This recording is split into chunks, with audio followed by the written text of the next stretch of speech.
Rear Admiral Thomas Blake walked into the Naval Advanced Training Facility in Norfolk with the firm step of a man who had seen everything. His name carried weight. When he entered a room, conversations softened and every officer unconsciously straightened their posture. The training hangar smelled of jet fuel and ocean air, with the faint hum of engines in the background. New recruits were lined up in crisp uniforms, their eyes filled with both admiration and fear. The Admiral was visiting to review the next wave of elite pilots, the kind of people who were sent into the sky when the situation demanded courage beyond reason. He had done this hundreds of times before, shaking hands, offering a few words of wisdom, and occasionally lightening the tension with his dry humor. When he reached the front of the line that morning, he stopped in front of a woman who didn't quite fit the image he had in his mind of a fighter pilot. She was small, barely reaching his shoulder, with calm brown eyes and a face that gave nothing away. Her uniform was perfect, her boots spotless, her stance unshakable. The name tag read A. Chen, Lieutenant Commander Chen, he said, scanning the clipboard. A-10 Thunderbolt pilot, I see. Yes, sir, she answered, her tone steady and respectful. He nodded approvingly but felt the tension in the air. These moments were always stiff, and the younger officers rarely smiled. So he did what he always did. He broke the ice with a joke. Well, he said with a grin, I hope your call sign is something terrifying. Don't tell me it's cupcake or sunshine. A few chuckles rippled through the room. Even the instructors behind her smiled, but Alyssa Chen didn't smile. She didn't look away or laugh politely like the others. She simply met his eyes and said quietly, Iron Widow, sir. The room fell silent. The laughter died instantly. For a second, the Admiral didn't react. The name echoed in his head, as if someone had whispered it inside his memory. He stared at her, trying to remember where he had heard it before. His chest felt tight and his throat went dry. The air around him seemed to thicken. Excuse me? He said, though his voice was quieter now. She repeated it. Iron Widow, sir. That was when his expression changed completely. His face lost its color. His eyes widened slightly, but not out of surprise, out of recognition. The officers around them exchanged confused glances. To them, it was just a call sign like hundreds of others. Maverick, Ghost, Hawk. But to Admiral Blake, Iron Widow was more than a nickname.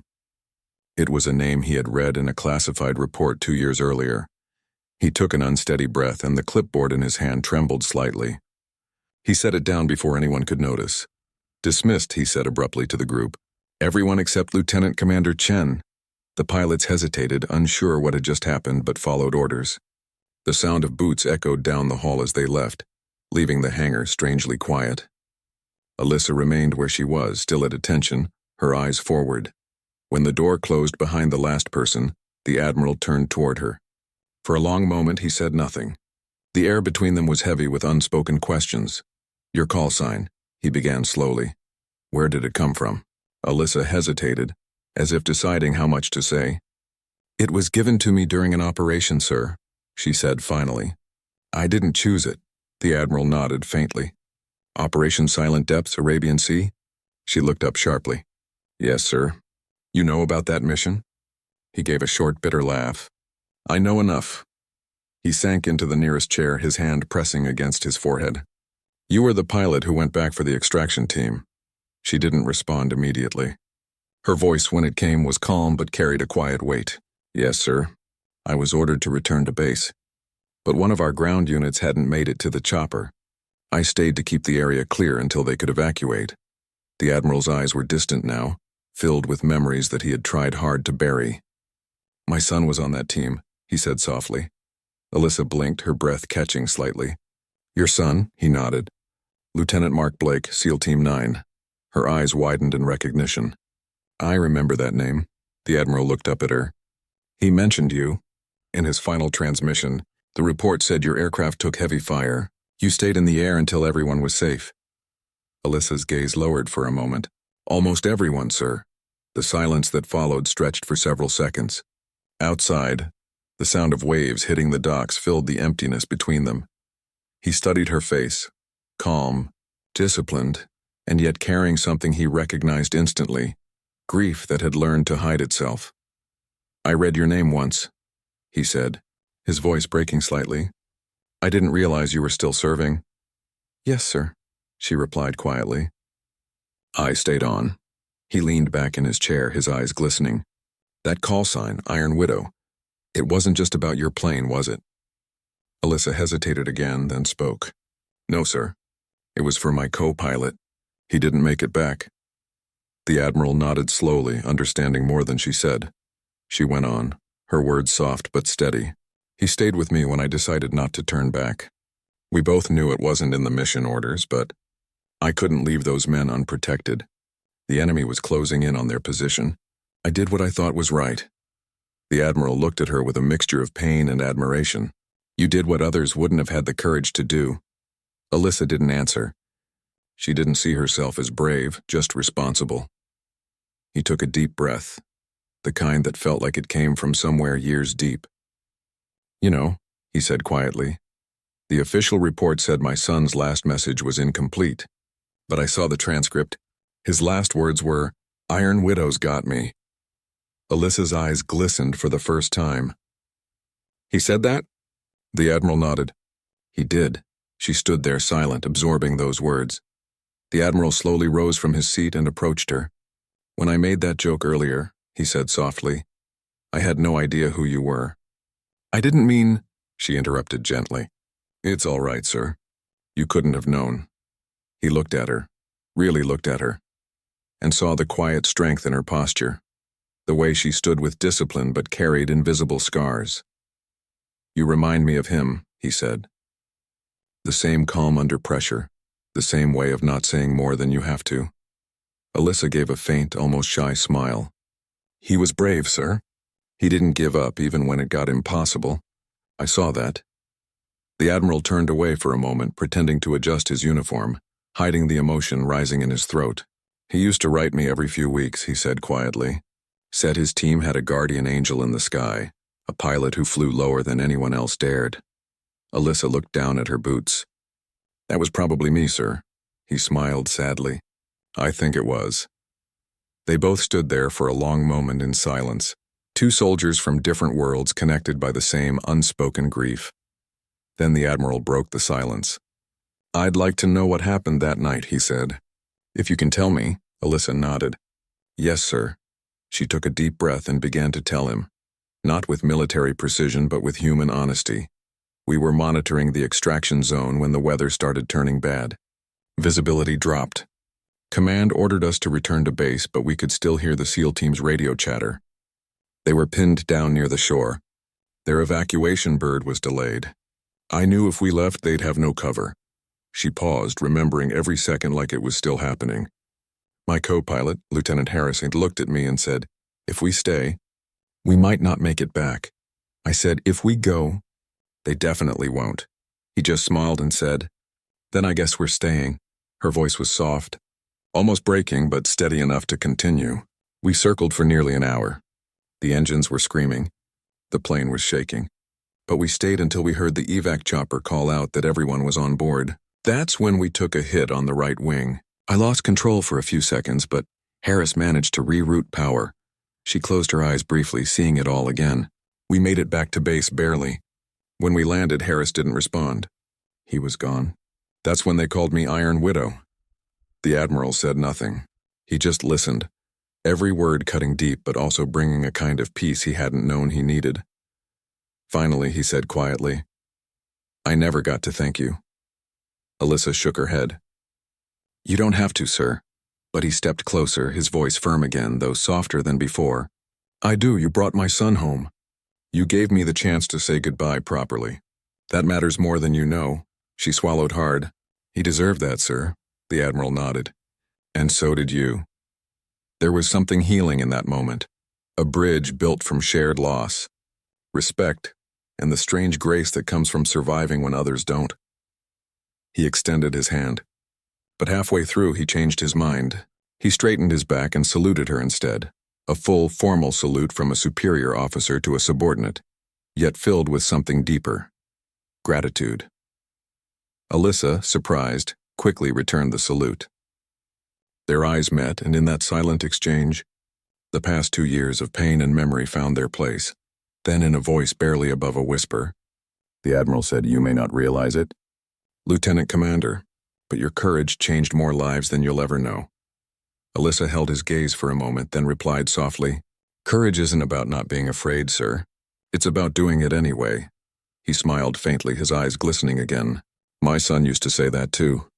And just like that, the weight between them lifted. Not entirely, but enough for both to breathe easier. As she turned to leave, when the briefing room finally emptied, the air still felt thick with everything left unsaid. The echo of Iron Widow lingered in Admiral Blake's mind like a bell that refused to stop ringing. He stood near the long glass window overlooking the runway, watching the silhouettes of aircraft glint in the late afternoon light. Alyssa Chen remained standing at ease, silent but steady. She had been through many awkward debriefings in her career, but this one felt different. She could sense the Admiral's inner struggle, a man torn between pride and grief, between the discipline of command and the ache of fatherhood. The Admiral took a deep breath, then motioned toward the small conference room attached to the hangar. "Lieutenant Commander, come with me, please." She followed quietly, her footsteps echoing on the polished floor. Inside the smaller room, the walls were lined with framed photographs of pilots, squadrons, and ceremonies. But one picture drew her eyes, a young man in uniform laughing with a group of Navy divers. She recognized him instantly. "Your son," she said softly. The Admiral nodded, walking to the cabinet behind his desk. He opened a drawer and pulled out a small weathered folder. From it, he took an old photo, the same young man smiling under the sun holding a helmet. "He sent me this before that deployment," the Admiral said, placing it gently on the table. "He said he finally felt like he was doing something that mattered." Alyssa looked down at the picture. "He did, sir. He saved lives that day." The Admiral gave a faint, tired smile. "You did too. And I never thought I'd meet you in person." For a moment, the only sound was the distant hum of jets outside. The sunlight shifted through the blinds, painting stripes across the table. "I've read hundreds of after-action reports," he said quietly, "but none of them ever capture what it's really like. The fear, the hope, the things you remember later at 3 a.m. Alyssa nodded. "Paper can't carry that kind of weight, sir." He looked at her, eyes glistening. "You were there when he took his last breath, weren't you?" Alyssa took a slow, careful breath. "Sir, I was above him, watching through the camera feed. I didn't see everything, but I heard him. He never panicked. He kept giving directions to his team, right until the end." The Admiral's hands tightened slightly. He didn't speak for a while. When he did, his voice was lower, softer. "I used to think the sky took him from me, but now I realize it also gave him someone who cared enough to stay." Her eyes dropped. "We don't leave people behind, sir. Not when we can help it." He studied her again, this small woman with the weight of entire missions behind her calm expression. He could tell she didn't seek recognition or sympathy. She simply carried her duty like a second skin. "I want to show you something," he said suddenly. He opened another drawer and took out a small silver box. Inside was a medal, gleaming but slightly worn. "This belonged to my son," he said. "They sent it to me after it happened. I keep it here to remind me why I still do this job." He handed it to her. "You should see it." Alyssa looked at the medal, tracing the engraved name with her thumb. "He earned this," the Admiral smiled faintly. "He did. But maybe you should know. They wanted to give you a citation for what you did that night. You declined," Alyssa nodded once. "It didn't feel right, sir. Too many names missing from the ceremony." He understood. Awards meant less to those who had seen the cost behind them. "Still," he said, "there are people alive because of you." She smiled softly. "That's all the reward I needed." The Admiral took a slow step closer. "You remind me of him. The quiet confidence, the focus. He was like that too, calm under pressure even when everyone else lost it." Alyssa lowered her eyes, smiling faintly. "He was easy to trust. That's rare in this line of work." The Admiral exhaled, looking out the window again. "You know, when they first told me his team didn't make it, I blamed everyone. Command, the weather, even the mission planners. But never the pilot. Because I read that line, Iron Widow stayed until the last transmission. I knew whoever that was, they didn't give up." She didn't know what to say, so she just nodded. Some things didn't need words. The Admiral suddenly smiled, the kind of smile that only comes after a storm. "You've given me something I didn't know I was missing. Closure." Alyssa blinked, surprised. "Sir?" He nodded. I used to replay everything in my head, wondering what my son's last moments were like, wondering if he was afraid or alone. You gave me the answer I needed. He wasn't alone. You were there. For the first time since she entered the room, her eyes softened completely. He wasn't alone, sir. He had all of us up there with him. The Admiral sat down again, calmer now. You ever think about leaving the service? He asked. Sometimes, she admitted. But then I remember why I stayed. It's not about medals or rank. It's about people. The ones you fight beside and the ones who believe you'll bring them home. He nodded slowly. That's what my son used to say too. They shared a small laugh at that, the kind of laugh that carried a mix of sadness and warmth. A few minutes passed before the Admiral spoke again. There's an annual memorial flight next week, he said. A flyover for those we've lost. I'd like you to lead it, Alyssa hesitated. Me, sir? Yes, he said.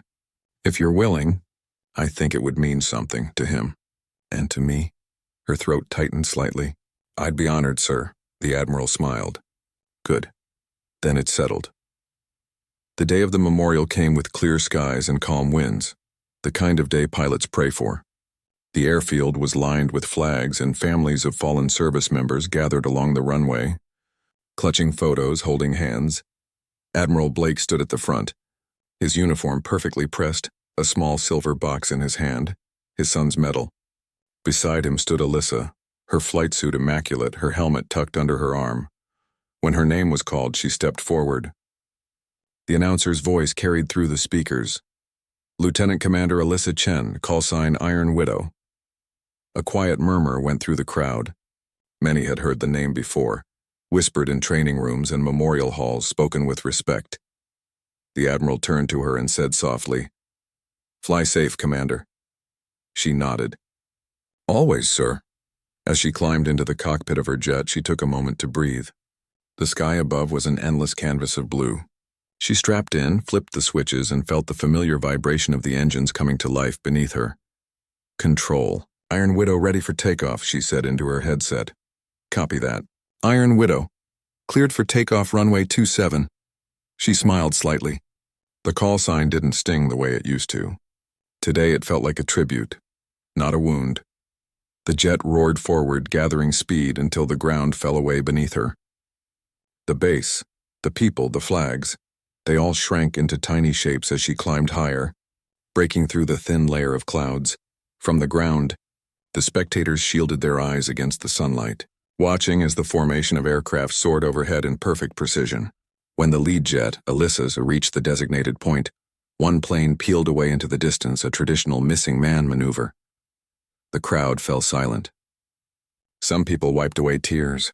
Others simply looked up, hands over their hearts. The Admiral stood perfectly still, his eyes following the streak of the lone plane breaking away from the rest. That single motion, simple and elegant, carried more meaning than words ever could. For him, it was the moment his son was finally set free. Not lost, not gone, but remembered with honor. As Alyssa descended and landed smoothly, the ground crew applauded quietly. When she stepped out, the Admiral was waiting near the tarmac. He approached her with the same calm dignity he had carried all his life. In his hand he held the medal once again. This belongs with you now, he said. She shook her head. Sir, I can't accept that. You can, he replied gently, because my son would have wanted you to have it. You finished what he started, not just that mission, but the spirit of it. Her eyes welled slightly. She accepted the medal, holding it carefully like something fragile. Thank you, sir. The Admiral smiled softly. No, Commander. Thank you. The two of them stood there for a long time, watching the sun dip toward the horizon. The air smelled of salt and jet fuel, and somewhere far off, gulls called over the water. Finally, the Admiral spoke again. You know, he said, when I first heard your call sign, I thought it was just another story from the field. Dramatic, maybe exaggerated. I never imagined it would lead me here to this moment. Alyssa smiled faintly. Most call signs have a story, sir. Some are funny, some are sad. Mine just took a while to find its meaning. He nodded thoughtfully. And what does it mean now? She looked out toward the sea, her expression calm. It means strength. It means remembrance. It means we keep flying even when the sky feels heavy. The Admiral watched her, seeing not just a pilot but a symbol of endurance, of compassion, of the bond that exists between those who serve and those they leave behind. As the last light of day turned the sky gold, he said quietly, "I think that's exactly what my son would have said too." A gentle smile crossed her face. "Then maybe he's still with us, sir. Just higher than we can see." The Admiral nodded, eyes glistening once more. "Aye, Commander. Higher than we can see." They stood in silence as the night began to fall, two figures bound not by rank or duty, but by memory and gratitude. Somewhere above them the stars began to appear, small, steady lights against the vast dark sky, and for the first time in a long,